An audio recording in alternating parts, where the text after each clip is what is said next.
The game 4, I was like, oh, the series is over. They have blown this series. You blew game 4 at home.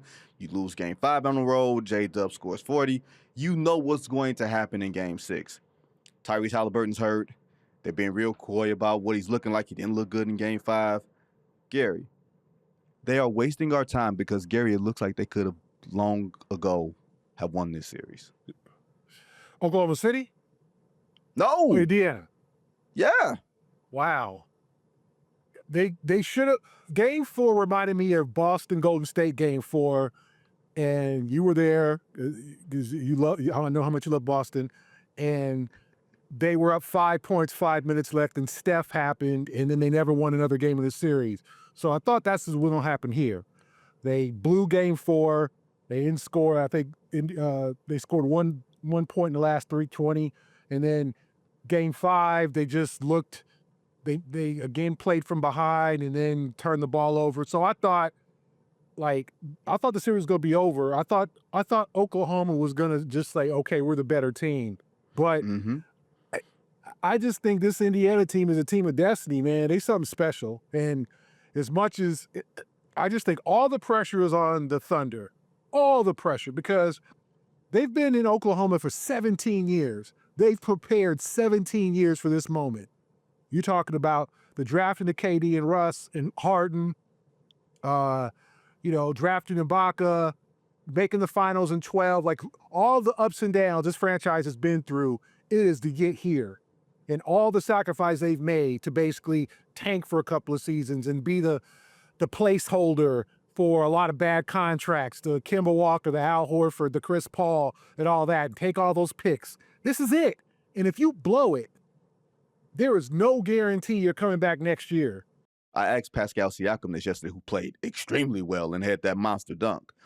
I asked Pascal, I said, you guys came into this series really confident, but I feel like you guys are more confident as this series has gone on. He's like, no, we've always been confident. And I guess he hears it as, we didn't think that we could beat this team, and now we can. I just think you guys have gotten so comfortable in it. There's no mystique about a 68-win team. You're like, man, these dudes are just dudes, and they're young dudes. We can get one off of them. So yeah, we're more confident. They just don't hear it that way, but that's the way that they're playing, Gary. And they just look like they're more confident. Totally. It's like the first few games were just two teams that had no familiarity with each other, filling each other out. Now, this is Ali Frazier, right? This is, the great trilogies of boxing where this is Hearns Leonard. This is like two guys who have know every move. And it's just like, who's the toughest? Who is going to win is going to be the team that just has the more resiliency. There's no more scouting reports. There's no more wrinkles you can throw in. You might be able to throw in one or two wrinkles here and there because I'm sure Daigneault's going to make some adjustments for game 7. But this is just like who wants it more, who's got the better execution, who knocks down shots, who gets rebounds. Is Shea, how comfortable he is in the early going. Do you play Shea? Does Shea say, listen, I don't want to come out the game. I'm playing all 48. I'm playing this game until it's decided.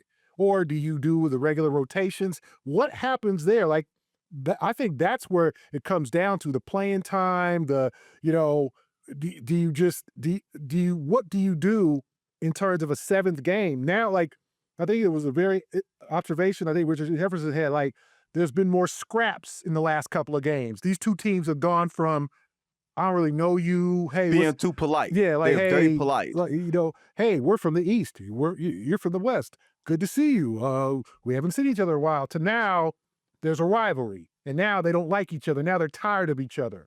So to me, the game 7 comes down to like just the want to, the desire, the hustle plays, and who like Artest or Kyrie knocks down that shot that like he's gonna take this. Oh, it's in. Like who is going to be that guy? Gary, what's your prediction? What's going to happen Sunday night at midnight Eastern time? Who's going to hold up the Larry O'Brien Trophy? I'm gonna take the Pacers. I'm gonna say the Pacers. Woo! Let's go. Gary I'm Washburn gonna off take the top rope. You know me, my predictions and my votings are always against the grain. So we talk about that some other time. But to me, I just think the Pacers. There's something like there's teams of destiny. There's just teams like my '88 Dodgers. Just there's teams of destiny. Your '04 Pistons. The thing that gets me is that the teams who have won Game 6 to force it to Game 7 the last 3 times, they've won the series. 2010, Lakers forced a Game 7. 2013, Heat forced a Game 7. 2016, Cavaliers forced a Game 7. That's a 3-1 thing.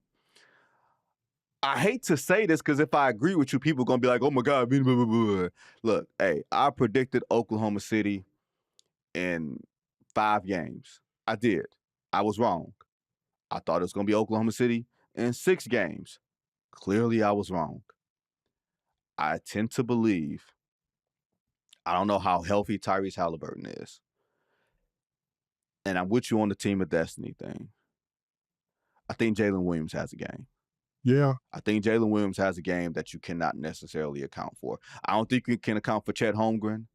I don't know if you can account for even Shea because, who knows how the officials are going to officiate the contact in the Game 7. We all know it's going to be an ugly game. But Jalen Williams is the guy that nobody really has a matchup for. And he had an ugly Game 6. He went from scoring 40 to a minus 40. Minus 40. I'm not saying that he's going to win MVP. That's really hard to do, man. That's really hard to do, right? And it was right when everybody evoked Scottie Pippen, and I'm like, yeah, they gave him the kiss of death. Somebody even called Scottie and got his thoughts on Jalen Williams. And of course, Scottie, because ain't nobody thinking about Scottie. Scottie like, yeah, of course I see a little bit of myself in That'd be like me seeing myself in Hollywood heartthrob. Yeah, of course I see myself in this A-list dude. Because somebody thinking about me. Now, man, get out of here. Be that as it may, I'm calling it now. J-Dub scores 30. I don't know if he steals Finals MVP because he's had some stinkers. But here's going to be the score. 110-105. Thunder win their first title. And it does not come easy, and it does not come pretty. But I think that's the prediction, Gary. All right, that's fair.